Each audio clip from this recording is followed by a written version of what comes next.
messieurs, nous sommes réunis ce soir pour fêter les 50 ans de l'Institut océanographique Paul Ricard.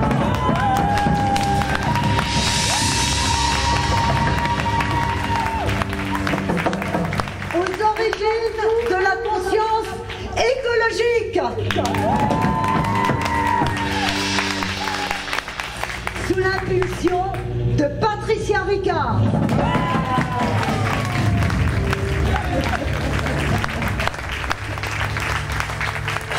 Patricia, un petit micro, juste un petit mot. 9 juillet, naissance de Paul Ricard. 1966, naissance de l'Institut. Même aventure, même histoire. Connaître, faire connaître, aimer, partager. Wow. Alors Patricia, c'était justement ça que je voulais vous dire. On va embarquer tous ensemble, tous réunis pour un Labo Origins consacré à la conscience écologique.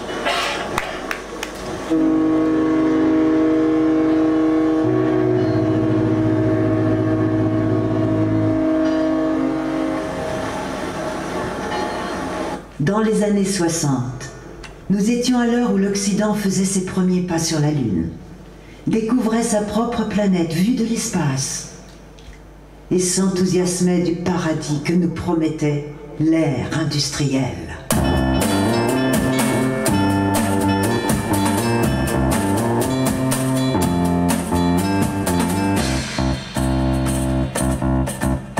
Dans les années 60, nous étions à l'heure où le mouvement hippie se répandait à travers le monde, ensemençant sur son passage des rêves de paix et d'amour, de liberté et de respect de la nature. Pendant ces années 60, où tous les espoirs étaient encore permis, dans un sens comme dans un autre, il y avait quelques marginaux qui n'étaient aveuglés ni par les développements industriels les plus époustouflants, ni par les rêves hippies les plus utopiques, mais qui s'émerveillaient comme des enfants en découvrant pour la première fois les faunes et les flores méditerranéennes.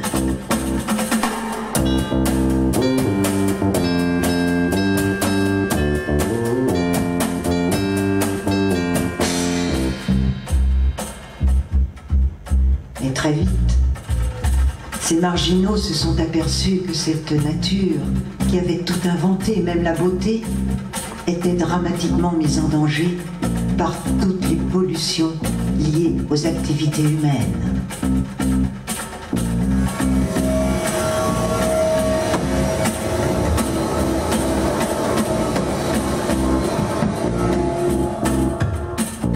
Parmi ces pionniers, il y en avait un que nous fêtons ce soir sur son île, l'île des Ambiers, où il planta la graine d'une fleur qui ne cessera jamais plus de grandir et que nous appelons la conscience écologique.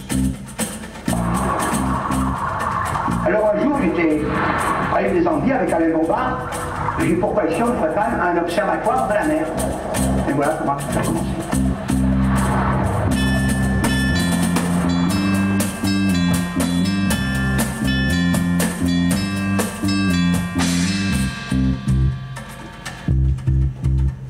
Nardo Vicente. On l'applaudit bien sûr. Nardo, vous voulez vous asseoir tout de suite? Ah oui, ah ben non, parce que il est pour vous celui-là. Très bien, merci. Mais parce que j'en ai en fait, j'en ai deux. Oui, Nardo, vous avez été le premier directeur scientifique de l'Institut océanographique créé par Paul Ricard. Racontez-nous votre histoire. Eh bien, grâce à Paul Ricard, grâce au mécénat d'entreprise de la société Ricard, j'avais pu faire une incursion sur cette île. J'y venais déjà. J'y venais tout jeune pour chercher des animaux dans la lagune du Brusque. Mais j'arrivais au cordon littoral et il y avait une pancarte « Propriété privée des phases d'entrée ». Très respectueux, je n'y entrais pas. Et puis, quelques années plus tard, me voilà invité à venir officiellement sur l'île pour rencontrer Paul Ricard, ce patron d'industrie visionnaire qui vouait une reconnaissance sans borne à la Méditerranée, qui, disait-il, l'avait guéri lorsque tout jeune, malade, il allait au bord de mer, l'air de la mer, disait-il, et j'ai été guéri pour toujours. Et puis, bien sûr, il a voulu travailler pour sauver cette Méditerranée, pour lutter contre les pollutions, aidé en cela par un personnage hors du commun comme lui, Alain Bombard, le docteur Alain Bombard, le naufragé volontaire, avec qui il partit en guerre contre une pollution énorme de la société Péchiney, le déversement des boues rouges dans la fosse de la Cassidaigne à Cassis. Ça a été le départ un petit peu de l'Observatoire de la mer, puisqu'il invita tout d'abord Alain Bombard, venez chez moi, je vous créerai un observatoire de la mer. Et puis, Alain Bombard faisait déjà des conférences un petit peu partout, en France, en Europe, sur la pollution de la Méditerranée, sur l'aquaculture également, le développement de certains animaux.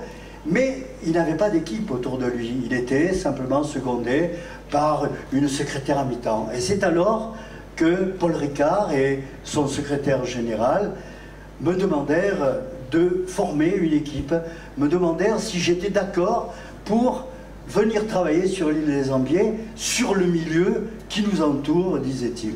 Et bien entendu, pour moi, c'était une chance inouïe. Moi, jeune professeur d'université, qui me battais pour avoir des moyens que je n'obtenais pas. J'ai attendu 4 ans.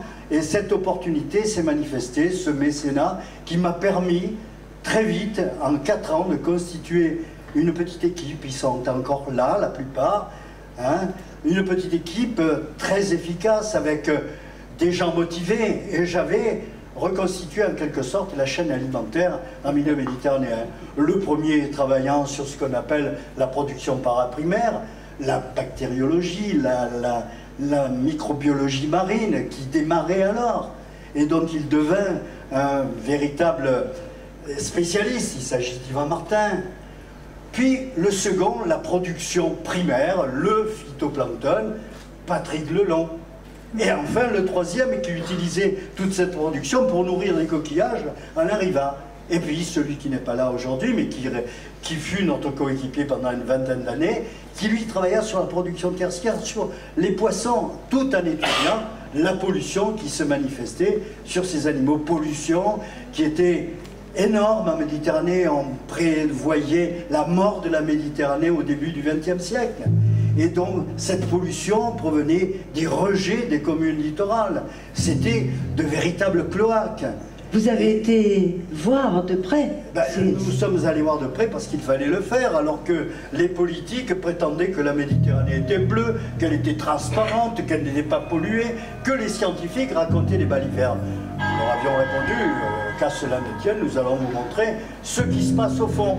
Et donc nous sommes allés plonger à la sortie de l'égout de Toulon. Oh là là. Ça aurait pu être Marseille, ça aurait pu être Nice, mais notre base de départ a été l'île des Ambiers. Et qu'est-ce que vous avez vu alors? Et qu'est-ce que nous avons vu? Nous avons vu l'enfer. L'enfer de Dante. Je n'ai jamais fait une plongée aussi impressionnante au beau milieu de tous les rejets que vous imaginez de nos activités. Et j'en passe, toutes les activités, n'est-ce pas? Et on en avait même l'odeur dans le masque.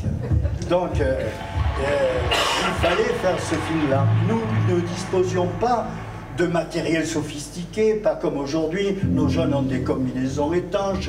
Nous, on avait de simples combinaisons. Il fallait bien serrer la cagoule, le masque, l'embout, pour ne pas avaler cette eau qui était putride. Ouais.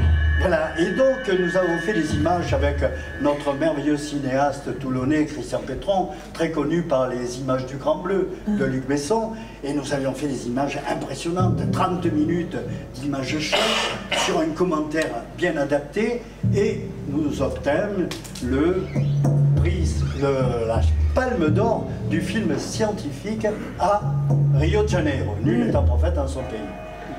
Et c'est un film qui a joué un rôle il a joué un rôle extrêmement important. Nous ne nous attendions pas à un tel succès. Ce film est passé pas immédiatement à la télévision française. Si, il est passé en Nouvelle-Calédonie tout d'abord. Puis un jour, quelques images au journal de la 2, à la sortie de l'égout de Toulon. Et l'invité du jour était le ministre de l'Environnement de l'époque, qui était dans ses petits souliers, et le journaliste lui pose la question: alors monsieur le ministre, qu'en pensez-vous? Eh bien monsieur le ministre a eu une réponse de fin politique. J'ordonne que l'on débloque immédiatement 900 millions de centimes de l'époque pour l'épuration de la Méditerranée. C'était parti. Et là, c'était un bon ministre. C'était un bon ministre après coup. Oui. Donc, à partir de là, le plan d'assainissement en Provence-Alpes-Côte d'Azur a été voté. Et j'avais eu le bonheur de présenter ce film à Marseille devant un tel parterre comme celui de ce soir, d'élus, de fonctionnaires. Et au premier rang se trouvait le maire de l'époque, ministre d'État, puisque c'était en 1981, le film avait été fait en 1980, ministre d'État qui se trouvait au premier rang et nous scrutait avec son œil bleu d'acier, Gaston Defferre. Le film s'achève, un silence de mort pendant quelques secondes qui m'ont paru une éternité, puis la salle se lève, applaudit, et Gaston Defferre se retourne et dit: Marseille aura sa station d'épuration. 7 ans après, 10 ans plus tard, celle de Toulon. Et de proche en proche, eh bien, l'épuration a gagné toutes les communes littorales. Et comme le disait Pierre Boisserie au cours de la table ronde cet après-midi, eh bien, grâce à l'action de l'Agence de l'eau, eh bien, aujourd'hui, à peu près toutes les communes du littoral méditerranéen français épurent correctement. Nous sommes les meilleurs au niveau de la communauté européenne. Et vous avez influencé beaucoup d'autres eh bien, élus un peu partout. Oui, tout à fait. Tout à fait. Il y a eu une prise de conscience. Il faut dire qu'au début des années 60, lorsque j'avais eu le bonheur de rencontrer déjà Alain Bombard, et puis lorsque l'équipe a été créée, nous avions produit une plaquette qui existe toujours, préfacée par Paul Ricard: les émissaires en mer, un suicide collectif prémédité. Oui. Et cette plaquette avait été reconnue également par le ministre de l'Environnement de l'époque, 1973-74, c'était Robert Poujade, le ministère de l'impossible. Et Robert Poujade s'en était pris aussi à Péchinet. Bien, que croyez-vous qu'il arriva? 2 mois après, il sautait. Il n'était plus ministre. Et l'histoire se poursuit, puisqu'on reparle beaucoup aujourd'hui de ces fameuses rouges reprises par une autre société, Alteo, qui produit une alumine de qualité, certes, mais la pollution persiste. Et donc, je disais que pendant toute cette période, 50 ans, on avait poussé des cris d'alarme, Alain Bombard, Paul Ricard, il y a 50 ans de cela. Et puis, plus rien ne s'est passé jusque-là. Et puis, tout d'un coup, ben, on se réveille à nouveau et arrose sur le baudet, n'est-ce pas? Or, il est vrai que ces rejets se font, hélas, dans le cœur même du parc national des Calanques, qui est un site extraordinaire. Mais il n'y a pas que cela, il n'y a pas que ce rejet-là, il y a les rejets de la ville. Et pardonnez-moi, au beau milieu d'un parc national, ça fait plutôt tâche. Oh ben, c'était bien parti, mais alors là, ça devient un peu déprimant. Mais non, il ne faut pas, au contraire. Vous savez, tout ce qui a été fait en matière de traitement des eaux usées, en matière de protection de certaines espèces, le mérou, la grande nacre, et j'en passe, et de leurs habitats, eh bien, dans ces conditions, la vie reprend le dessus. Et la Méditerranée continuera à vivre, il n'y a pas de problème. Nous sommes là pour cela.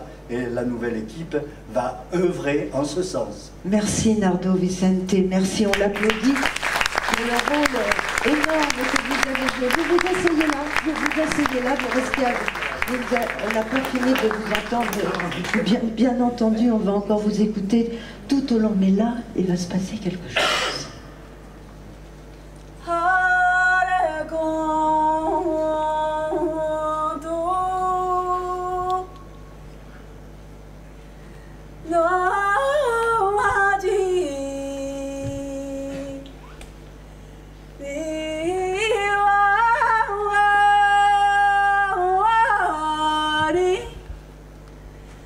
Hare yo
Maya Barou.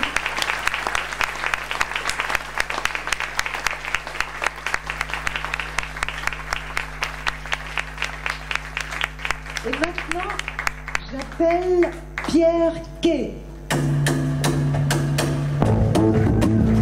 On l'applaudit.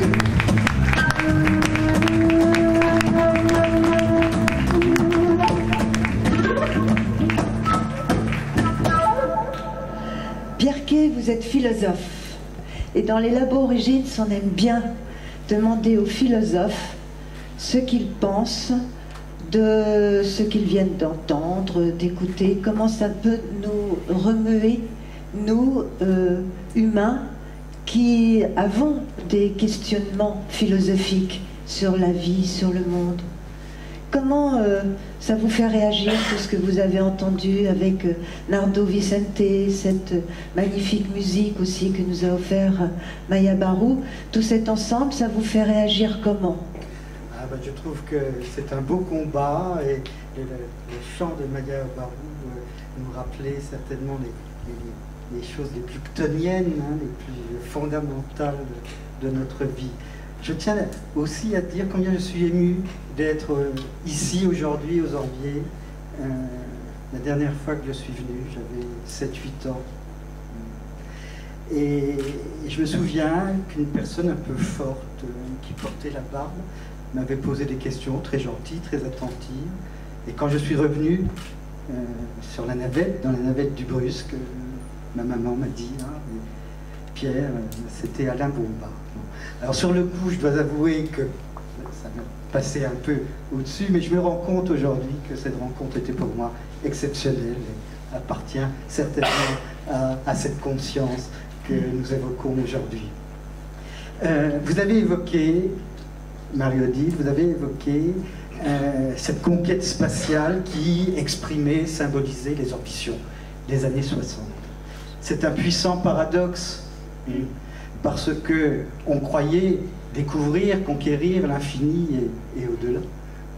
Et en réalité, ce que nous avons découvert, c'est la finitude de notre Terre.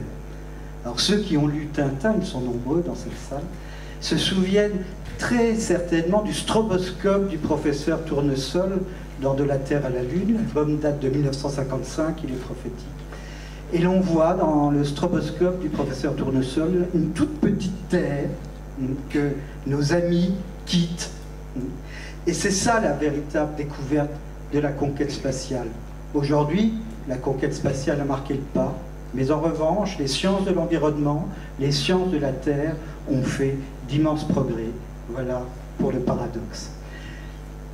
Je suis sensible, j'aime les pionniers, les marginaux, avez-vous dit? Oui. Les marginaux. Les marginaux, c'est-à-dire ceux en quelque sorte qu'on n'a pas vu venir, qui viennent de loin et qui ont deux idées d'avance. Vous voyez, ils sont difficilement saisissables. Et puis on se rend compte à un moment qu'ils sont incontournables.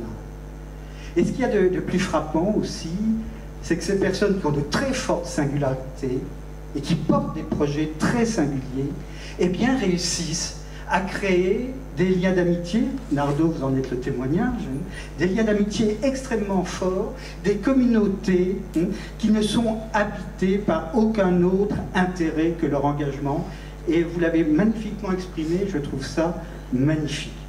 Alors, c'est un combat de tous les jours. Vous avez rappelé que la société Altéo nous reconduisait à de vieux combats. Il reste néanmoins vrai que vos efforts n'ont pas été vains, que la Méditerranée est probablement plus saine qu'il y a quelques décennies. On peut l'espérer, j'aime à le penser en tout cas. Et là où il y a une volonté, il y a un chemin. Et lorsque cette volonté est collective, qu'elle est devenue communauté, comme en témoigne la Fondation, le 59 de la Fondation, comme en témoigne votre présence, alors ce chemin traverse le temps. Merci. Merci Pierre Quay. Parole vive la Méditerranée. Vive la Méditerranée. Et maintenant, messieurs, j'appelle une dame, une grande biologiste. J'ai nommé Françoise Gaille.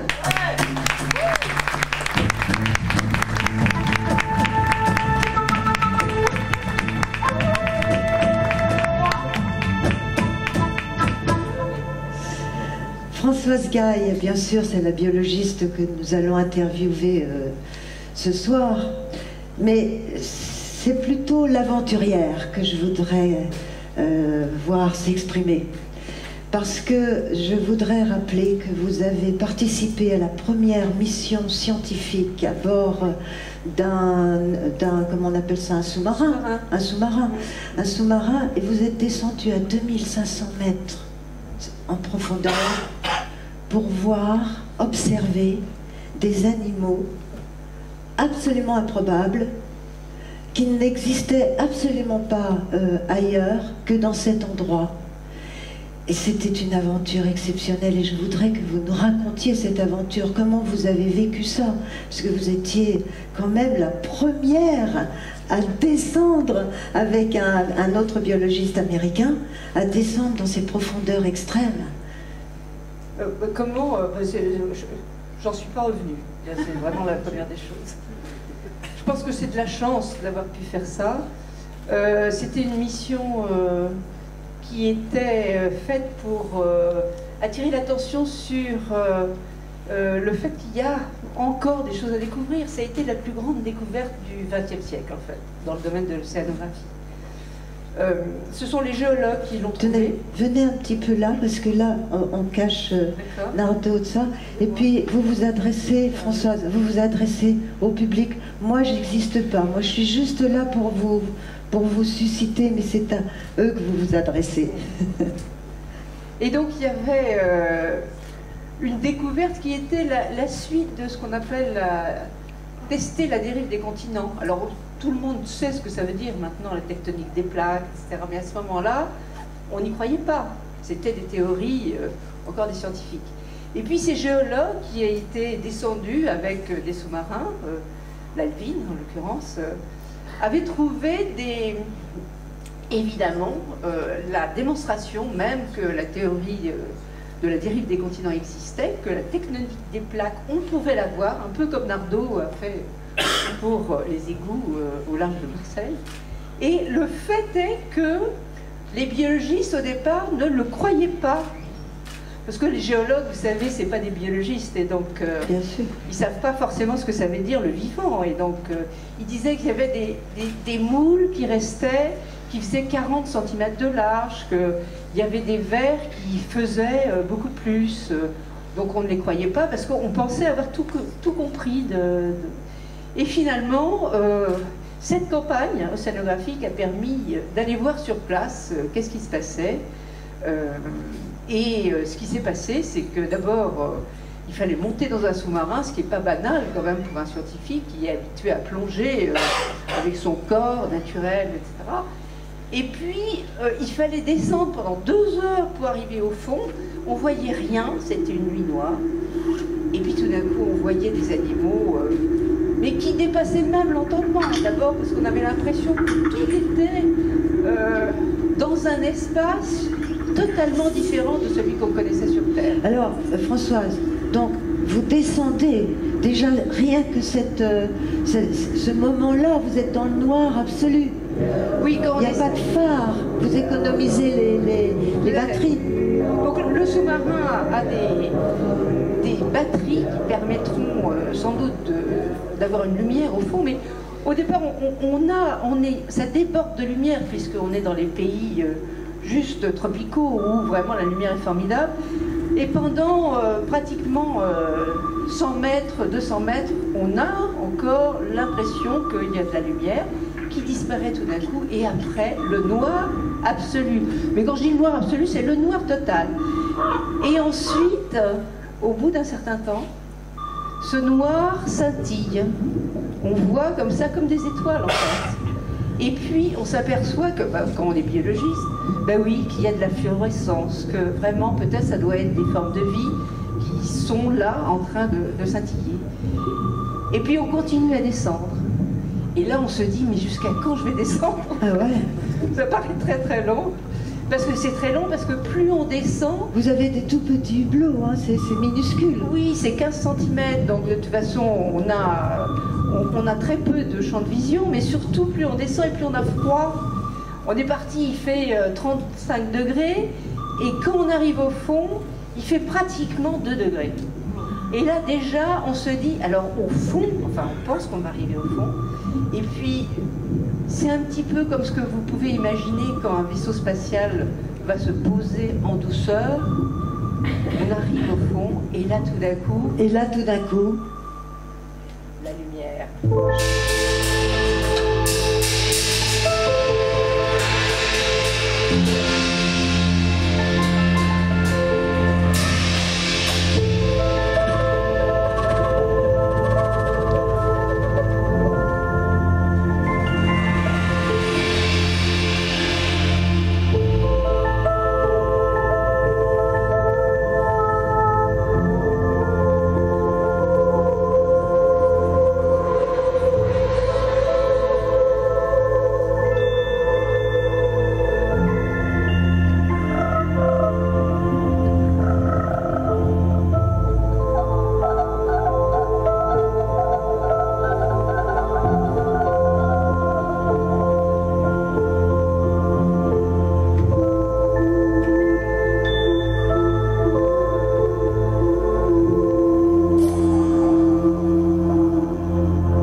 Et là, Françoise, tout d'un coup, s'ouvre un univers absolument mystique. Magnifique. En tout cas, magnifique. Magnifique, avec des couleurs inattendues, un rouge vif, un rouge sang à côté de blanc totalement inattendu également, et puis du rose, du jaune. C'est vraiment, on se dit, mais moi qui avais travaillé sur l'abyssal auparavant et qui avait vu que des animaux dépigmentés, tout blancs, tout petits, là c'était gigantesque. Les vers dont je parlais tout à l'heure, les Riftia pachiptila, plus grands que moi. Comment vous avez dit, les Rifta? Riftia pachiptila. Des nouveaux, quoi, des vestimentatifères qu'on connaissait ni Ce sont ces longs tubes rouges? Oui, c'est les tubes blancs et ils sont rouges à l'intérieur, c'est ça. les animaux. Parce qu'ils ont de l'hémoglobine. Imaginez ça. Ils sont rouges à cause de l'hémoglobine. Bon, c'est des choses qui sont tout à fait extraordinaires. Et puis, il y avait aussi le fait que le temps paraît complètement dilaté. C'est-à-dire que non seulement il y a une débauche de couleurs avec un aspect oasis, mais dilaté parce que la façon dont ces animaux se meuvent, c'est quelque chose de très lent. Moi, ça m'a fait penser à Tanguy. C'est-à-dire l'impression que on prend son temps. Tout ce qui se déplace prend son temps. Que toutes les choses ont leur temps pour faire quelque chose. Quand les poissons se frottent contre les Riftia pachiptila, ils le font avec une vélocité qui est extrêmement lente. Je dirais c'est d'une volupté presque. C'est-à-dire qu'il y a une histoire là du vivant qui est le contraire de ce qu'on peut imaginer. Tout va vite là, quand on regarde des poissons, tout va vite. Mais là, tout va lentement. Et tout prend son temps. Et ça vous donne une autre mesure de ce que le vivant peut faire. Et je pense aujourd'hui, par exemple, par rapport à ce qu'on avait dit sur le changement climatique, finalement, vous avez là un écosystème qui vit autour d'une source d'énergie qui n'a plus rien à voir avec le soleil. Et le vivant a trouvé une façon de s'adapter à des conditions totalement extrêmes. Totalement extrêmes, ça veut dire le fluide qui jaillit du plancher océanique fait 400 degrés.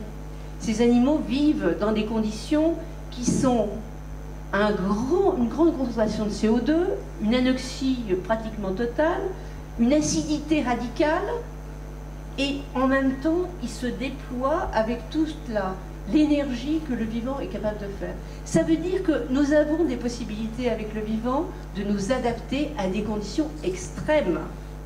Et ça, je trouve, c'est un message aussi absolument extraordinaire. Oui, mais enfin, ce sont des animaux qui ne fonctionnent pas du tout comme nous, puisqu'ils ne fonctionnent pas avec la photosynthèse. Oui, mais justement... C'est ça aussi qui est tout à fait extraordinaire. On ne pensait pas qu'il y avait des animaux... On ne savait pas. Voilà, c'est ça, c'est ça. Alors, vous les avez étudiés, vous avez pris des échantillons dans... Voilà, avec les dauphins sous-marins, on arrivait à les récolter, à les remonter, et puis même à les conserver en aquarium. Et aujourd'hui, avec l'évolution de la recherche, on arrive même à les présenter dans certains...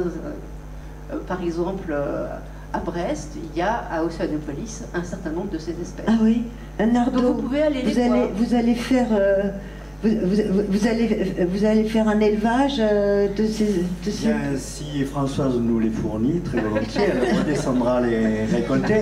Mais en t'écoutant, Françoise, je pense que cette découverte a bouleversé totalement les théories sur l'origine de la vie, que l'on croyait se manifester uniquement dans les couches superficielles. Tout à fait. À ce moment-là, donc on pensait que c'était juste à la surface des océans que la vie était apparue. Et là, on a commencé à penser qu'il y avait une autre alternative.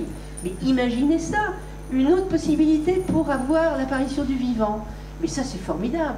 Et alors là, après, on est suivi vraiment un intérêt pour ce genre de choses. Et aussi, il faut savoir, ça vous dira peut-être rien, mais les premières Taq polymérases pour la génomique d'aujourd'hui sont issues des animaux des sources hydrothermales.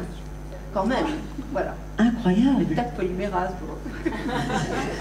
Et ça sert à quoi ce machin? Ce sont les enzymes qui permettent de couper l'ADN en différents points. Aujourd'hui, maintenant, on en est à CRISPR-Cas9. Mais voilà, c'était les premières enzymes qui permettaient d'étudier l'ADN dans des conditions de laboratoire analytiques sérieuses. Et donc on les trouve... Mais oui, parce que ces animaux, comme ils sont dans des conditions extrêmes, ont tout un arsenal enzymatique et cellulaire qui leur permet d'utiliser les molécules dans des conditions inhabituelles. Et si on veut faire chauffer quelque chose, par exemple, le collagène de ces bestioles, il résiste à 100 degrés, il n'y a pas de problème. Pour nous, pour notre peau, ça peut être aussi intéressant, par exemple. Alors, juste une petite parenthèse. Vous avez entendu quelques notes de Yellow Submarine. Quand vous êtes descendu, c'était donc dans un sous-marin américain, et les Américains vous ont proposé de descendre en musique. Oui. Oui, parce que c'était une façon aussi de faire passer l'angoisse. Hein. Oui, c'est ça. C'était vraiment comme dans les films. Hein. C'était à tue-tête. Vraiment, c'était... On choisissait la musique qu'on voulait, mais... Vous aimez ça, Yellow Submarine? Ah, j'adore. Vous l'avez pas choisi pour descendre, non? Vous auriez pu. Oui, non, j'ai dit, moi c'était plutôt classique, moi. C'était Mozart, ils n'avaient pas... Et si vous étiez descendu avec Maya Barou? Ah, ça aurait tout changé, là. Je ne sais pas si ça aurait passé l'angoisse. Hein. Ça aurait peut-être tué.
Ouais.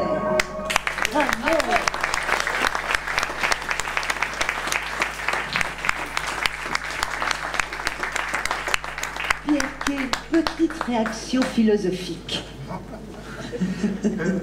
Heureux qui, comme Ulysse, ça fait un beau voyage, François. Et c'est vrai que votre voyage rappelle les vieilles religions, les vieux mythes qui font de l'océan l'origine de la vie. Et non seulement votre voyage rappelle cette dimension originaire de l'océan, mais rappelle aussi quelque chose de plus philosophique encore, à savoir que l'origine a une forte dimension d'altérité. Vous avez signifié effectivement que les conditions de vie que vous avez rencontrées étaient totalement très étrangères à nos propres conditions. Alors penser l'origine comme altérité, ça c'est quelque chose pour les philosophes, mais je dois vous dire que je vous envie parce que vous avez éprouvé cette question de façon quasi expérimentale, ce qui n'est pas offert aux philosophes. Il y a un second point aussi qui m'a fortement frappé dans votre voyage, c'est les conditions extrêmes, les conditions de vie que vous rencontrez. Il est clair que ce n'est pas pour l'homme, que jamais l'homme ménagera, habitera, apprivoisera, domestiquera les espaces que vous avez explorés. Et l'océan nous laisse découvrir une part irréductible. Et lorsqu'on travaille sur les sciences de l'environnement, lorsqu'on réfléchit sur les relations entre l'homme et la nature, sur le développement durable, sur les nouveaux modes de consommation et de production, je crois qu'il ne faut jamais oublier cette part irréductible que vous avez eu le bonheur et la chance d'expérimenter. Nardo, vous avez envie de dire quelque chose aussi? de demander aussi à Françoise, au cours de cette descente dans les abysses, tu as découvert, tu le disais, l'obscurité totale, mais également le véritable monde du silence, qui n'est pas celui de Jacques-Léo Cousteau, car il n'y a jamais autant de bruit que sous l'eau, du moins dans les faibles profondeurs. Alors maintenant, je voudrais appeler Robert Bunet.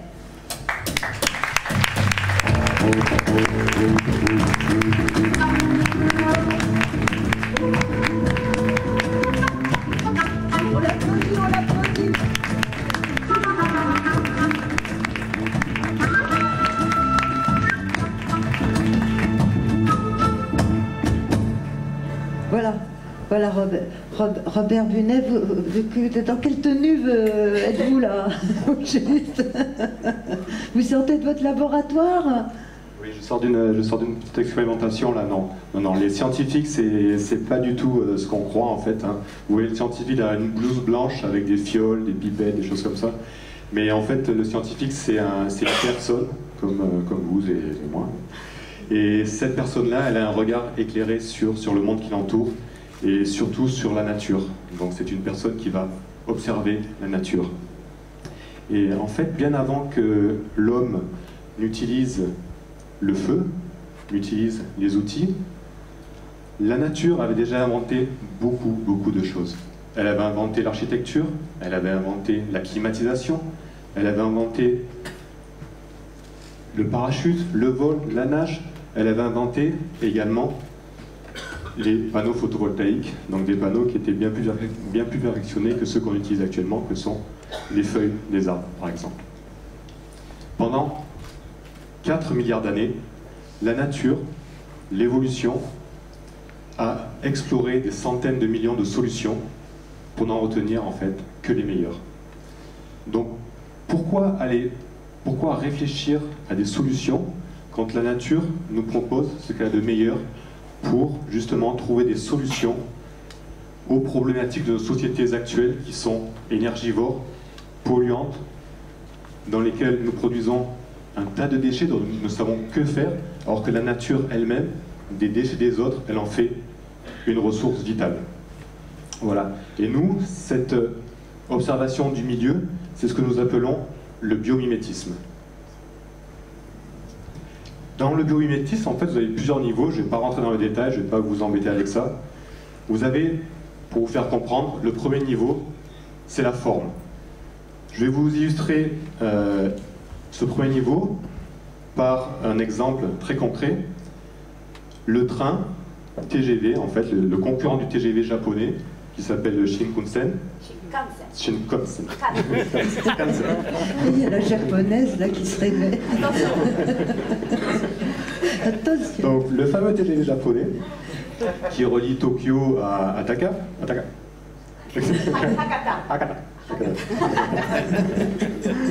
Donc ce fameux train à grande vitesse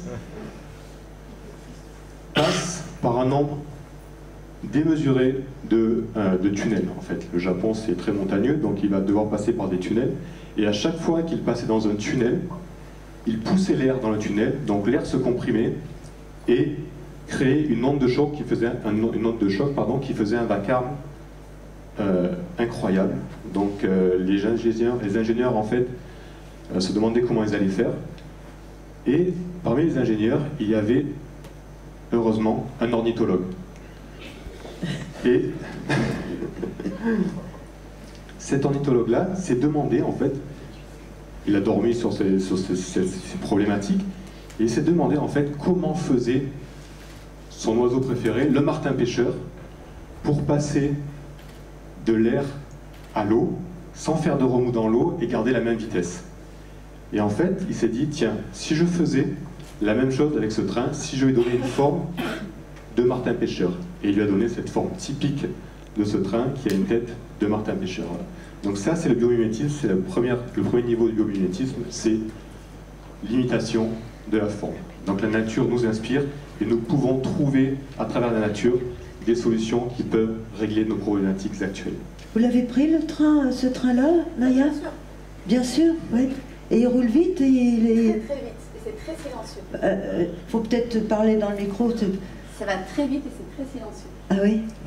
Donc il faut savoir qu'avec cette solution-là, avec cette tête de martin pêcheur à l'avant du train, ce train économise 15% d'énergie et roule 10% plus vite. Voilà. Il roule à 350 km/h assez aisément et il traverse les tunnels sans problème. Donc, vous ne faites pas des trains, mais vous pratiquez ce que vous appelez le biomimétisme dans votre laboratoire, parce que je ne vous ai pas dit, mais Robert est donc chercheur ici, à l'Institut océanographique, et vous faites une recherche bien particulière qui est inspirée par le biomimétisme, c'est comme ça qu'on peut dire? Oui, tout à fait. Donc, sans le savoir, en fait, nous faisons du biomimétisme à l'Institut océanographique Paul Ricard. Donc on s'est penché sur une problématique qui était celle des peintures anti-fouling. Donc pour ceux qui ne savent pas ce que sont les peintures anti-fouling, ce sont des peintures que l'on applique notamment sur les coques des navires et qui permettent d'éviter l'attachement des organismes marins, donc les salissures, qui vont empêcher le bateau d'avancer à sa vitesse de croisière et qui vont, ces organismes-là vont en fait salir ce bateau et poser quelques problématiques. Le problème n'est pas là pour nous, même si on est un petit peu marin. Le problème, c'est que ces peintures anti-salissure, comme on les appelle, incluent des substances totalement toxiques pour l'environnement. On n'a jamais introduit volontairement dans l'environnement marin des poisons aussi toxiques que les peintures anti-fouling. Voilà, il faut le savoir. Et donc pour essayer de remédier à cette problématique, en fait les scientifiques, donc c'est pas nous personnellement, mais les scientifiques sont allés observer ce qui se faisait dans la nature. Et en fait, si l'on regarde certaines éponges qui se trouvent dans le milieu marin, si l'on regarde certaines algues, certains crustacés comme les tourteaux par exemple ou autres crustacés, on s'aperçoit que ces organismes-là restent très propres, dépourvus de colonisateurs à leur surface. Donc on s'est dit, qu'est-ce qui fait que ces organismes-là restent propres? Et en fait, ces organismes-là ont soit une surface spéciale, soit sécrètent des molécules qui vont empêcher les autres organismes marins de venir se fixer sur eux et les empêcher à terme de vivre correctement. Donc on est allé extraire ces molécules d'organismes marins, les éponges, les algues, etc. Et nous les avons testées donc en laboratoire sur les organismes qui vont coloniser notamment les coques des navires. Et c'est ce que nous faisons exactement au laboratoire de l'Institut océanographique Paul Ricard. Nous avons deux sortes d'organismes modèles test que sont les balanes. Les balanes, c'est un mix entre la banane et la baleine, non pas du tout. C'est un crustacé. Ce sont ces petits crustacés en forme de cratère qui ont des cires et qui vont s'alimenter comme ça. On en voit partout sur les rochers, sur les coques des bateaux, c'est très gênant. Et un second organisme que nous utilisons au laboratoire, c'est la fameuse laitue de mer, l'ulve, qui au stade primaire de son développement va venir se fixer sur ces coques de navires, mais pas que. Il y a beaucoup de mécanisation et autres, voilà, les usines, voilà, tout ça c'est problématique pour ça. Vous ne trouvez plus votre mot là? Non, je trouve plus mon mot. Bon, c'est pas grave, on passe.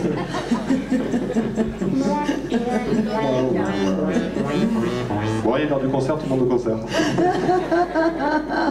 Ben tiens, je voudrais vous demander là, c'est ravissant vos liquides. Alors, est-ce que c'est pour faire joli? Parce que vous vous êtes dit, tiens, je vais faire du spectacle ce soir et je vais faire beau. Ou est-ce que vous travaillez vraiment avec des engins comme ça? Ah oui, on travaille avec des fioles jaunes. Donc là-dedans, vous étudiez les molécules Non, pas du tout, ça nous sert à faire des dilutions. Des dilutions, voilà. Ça. Parce que c'est magnifique, hein? Bon, on va le reposer, puisque... Donc, je vais vous relancer là parce que vous étiez vraiment parti, c'était magnifique. Je me dis enfin, il se laisse aller à raconter son histoire et puis pouf, il y a un petit blanc là qui arrive. Donc, mais c'est normal, Robert, c'est normal. La question que moi je me pose par rapport à tout ce que vous venez de dire, donc vous étudiez ces molécules qui sont capables de repousser tous ces organismes qui viennent s'accrocher sur les parois des bateaux. Vous en êtes là. Est-ce que vous pensez qu'on va trouver la peinture justement qui pourra... Alors oui, je nourris l'espoir évidemment qu'on puisse trouver de telles molécules qui puissent remplacer les substances toxiques et permettre simplement de repousser ces organismes colonisateurs des coques des navires, évidemment.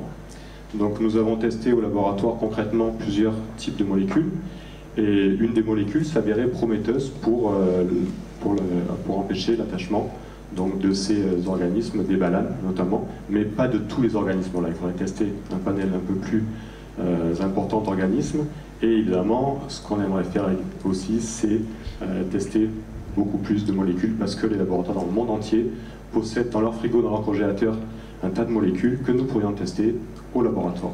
Voilà. Un grand merci Robert, un grand merci.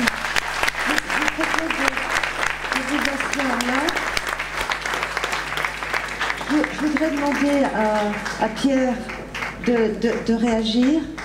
Ah oui, à blanc comme ça. Je vais réagir à oui, blanc. Réagissez. Parce que c'est vrai que cette notion de biomimétisme, c'est une notion qui est extrêmement riche et extrêmement féconde pour la réflexion philosophique, ne serait-ce que parce qu'elle rappelle l'origine même de la philosophie telle qu'Aristote l'a formulée. Je dirais simplement 2 points. La philosophie, c'est d'abord s'étonner, tomazein en grec. Et en grec, tomazein, ça signifie s'étonner. Alors s'étonner devant cette inventivité de la nature, et ça veut dire aussi s'émerveiller. Ce sont les deux mêmes significations pour le même verbe. Et puis le deuxième point, très proche du biomimétisme, c'est que la philosophie naturelle d'Aristote, qui est une pensée du mouvement, c'est un mouvement circulaire, un mouvement qui part de la nature et qui va vers la nature. Et Aristote dit qu'il arrive que l'homme contribue à ce mouvement. Et quand l'homme contribue à ce mouvement, c'est ce qu'Aristote appelle la technique. Et il définit la technique comme ce qui imite la nature. C'est l'origine du biomimétisme. J'aimerais rester avec les Grecs. Nous arrivons au bout de ce labo. Et j'aimerais terminer mon intervention avec les Grecs. Les Grecs connaissaient la mer, la craignaient, préféraient regarder le ciel. Ils y voyaient plus d'ordre, plus de régularité. Et cet ordre, cette régularité, les Grecs leur a donné un nom magnifique, chorégia, chorégie, la danse, qui exprime à la fois l'harmonie et le mouvement. Alors au départ, l'homme était au milieu de cette danse, une ronde, une farandole d'étoiles. Et puis aujourd'hui, la danse a changé de nature. C'est un pas de deux entre l'homme et la nature, et non plus une ronde ou une farandole. Et l'homme est rentré dans la danse, alors au départ de façon un peu certainement maladroite, bateau d'un contretemps. Alors la danse, bien danser, c'est deux choses. C'est d'une part épouser le corps de son ou de sa partenaire, et ça c'est le biomimétisme, quand l'homme danse avec la nature. Mais c'est aussi, bien danser, c'est aussi avoir le sens du temps, du rythme, le sens de l'espace. Et je pense qu'il n'y a pas de bonne imitation de la nature sans le sens du temps et le sens de l'espace. Vous touchez à un point sensible, parce que je pense qu'on est à une époque où le temps s'agite beaucoup et on se perd dans cette espèce de temps, tout va trop vite. C'est le grand paradoxe de notre temps. On parle beaucoup de développement durable et en réalité, je ne sais si on réussit à cultiver ce sens de la durée, en particulier avec nos nouvelles technologies. Je pense que c'est cela le défi, comment réussir à construire la durée avec des technologies qui sont plutôt des technologies d'accélération du temps ou de compacification de l'espace, alors qu'il faut au contraire dilater le temps et l'espace. Alors je voudrais, avant de clore ce Labo Origins, je voudrais vous donner la parole à chacun d'entre vous. Parole courte, hein, faut pas vous étendre, hein, parce que sans ça... Mais que vous nous fassiez partager ce que vous ressentez par rapport au futur. Avec tout, parce que tous les quatre, vous êtes vraiment impliqués justement dans comment utiliser cette nature pour aller dans le bon sens, pour ne pas la détruire. Vous l'avez observé, vous l'aimez, en venant ici, vous avez envie de faire partager votre passion. Qu'est-ce que vous avez envie de nous dire pour qu'on reparte avec un petit cadeau comme ça que vous nous auriez fait pour peut-être pour mieux savoir comment nous-mêmes nous comporter, je ne sais pas. Bon, je vais me lancer. Oui, allez. Je pense que voilà, bon, moi ce que j'ai vécu, c'est que finalement, j'ai vécu une découverte. Et donc ça veut dire que c'est possible de découvrir quelque chose. Mais ce quelque chose, c'est la nature. Et là, le défi que nous avons aujourd'hui, c'est une découverte à faire, mais avec nous-mêmes, dans ce rapport. C'est le rapport à la nature. Et je pense que là, il y a tout à construire, qu'on en est aux prémices. Il faut repasser, en effet, voir comment se dilate l'espace-temps aussi, mais aussi comment nous, comme dans les générations suivantes, et comment les jeunes finalement vivent ce que nous n'avons pas, nous, vécu, ce côté trépidant des tweets, ce côté absolument extraordinaire de la vitesse d'échange qui est planétaire. Donc voilà, il y a encore beaucoup de choses à faire. Oui, moi je dirais, j'hésite toujours à parler de l'avenir, du futur. Je dirais que l'avenir il se construit maintenant. C'est dans notre capacité à assumer les questions, les défis du présent que nous construirons l'avenir. Tout à l'heure, cet après-midi, Gilles Boeuf rappelait les dangers. Nous sommes sur un chemin de crête, sur le fil du rasoir. Tout le monde n'a pas exactement le même sentiment ou les mêmes solutions. Gilles Boeuf rappelait les dangers du transhumanisme, les dangers d'un nouveau scientisme qui se sent capable, grâce aux nouvelles technologies, précisément de réduire ce que nous appelons l'irréductible. Bon. Donc c'est un combat de maintenant, et c'est aujourd'hui même que nous construisons le futur. Robert, je voudrais vous donner le dernier mot, Nardo. Donc on va demander à Robert Oui, alors moi j'aimerais bien qu'on prenne conscience, en fait, on en a pris un peu conscience cet après-midi, que l'homme, en fait, l'homme n'est pas homme. L'homme, en fait, est écosystème. Et pourquoi l'homme est écosystème? Parce que l'homme, on l'a vu, on l'a entendu, l'homme est composé de 10 milliards de cellules, et pourtant il abrite, enfin il ne fait pas que simplement abriter,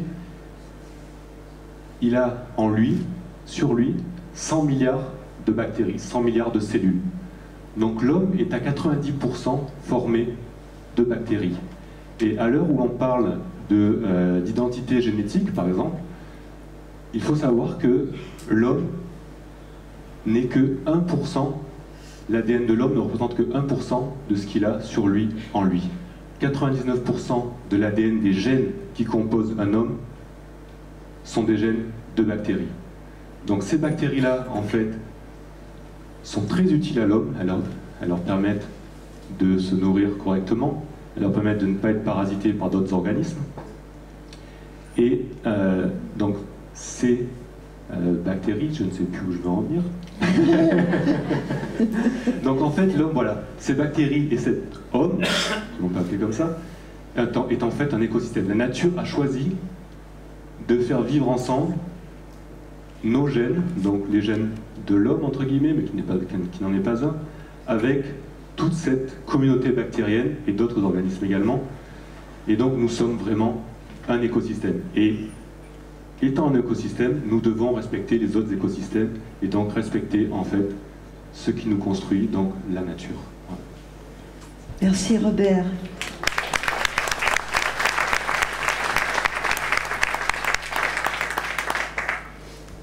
Ici, nous sommes tous des amoureux de la nature, à divers titres.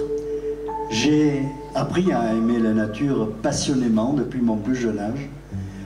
Je l'ai apprise, j'ai appris à la connaître de manière très scolaire, comme tout un chacun. Et puis, rien ne vaut que de s'immerger dans cette nature pour comprendre son fonctionnement. Et j'ai bien écouté Robert. Robert, moi je représente le passé. Robert représente l'avenir. Il a bénéficié, tous les jeunes chercheurs qui constituent aujourd'hui la nouvelle équipe de l'Institut océanographique Paul Ricard ont bénéficié de tous les résultats de la recherche antérieure. Et ils arrivent avec des idées nouvelles, avec des techniques nouvelles, qui permettent d'approfondir encore la connaissance de cette nature. Nous sommes restés, nous, à une certaine limite. Et les jeunes que vous êtes, les jeunes chercheurs, les jeunes scientifiques, ont franchi cette limite aujourd'hui et vont nous permettre, à l'avenir, de comprendre véritablement le fonctionnement de la nature dont nous faisons partie. Car on a trop souvent voulu, pas esclavagiser, mais presque la nature pour notre propre profit. Or, comme tu le disais, Robert, à de juste titre, l'homme fait partie de cette nature, il fait partie de l'écosystème, et comme le disait un certain McHargue, un Américain, 1965, qui avait déjà écrit un livre qui s'intitulait « Composer avec la nature ». Et donc, on n'a pas à esclavagiser la nature, pardonnez-moi ce barbarisme, mais on a surtout à l'apprivoiser, à mieux la connaître et à fonctionner intimement avec elle. Voilà ce que sera l'avenir pour la jeune équipe désormais. Merci Nardo.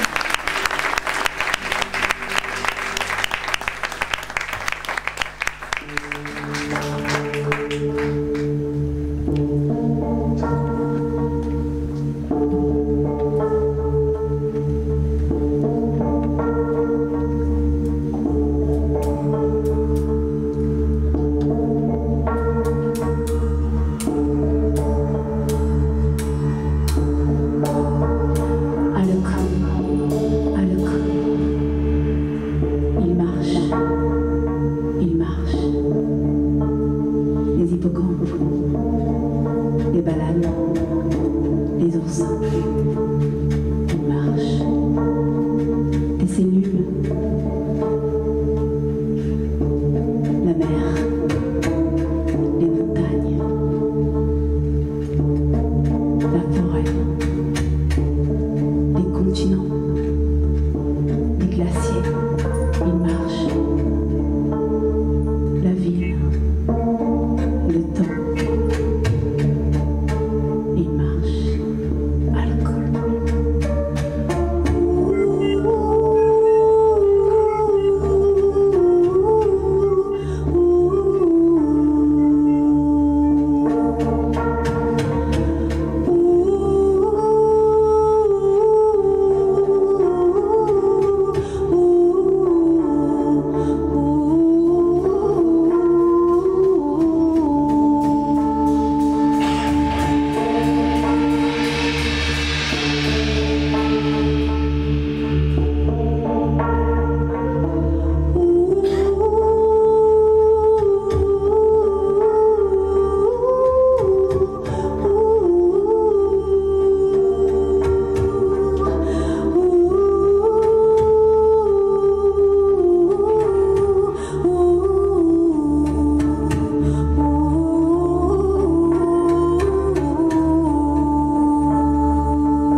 Perras au clavier.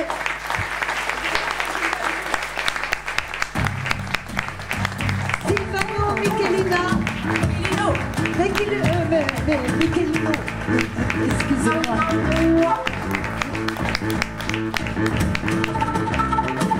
Chloé Champion, la magicienne de l'image.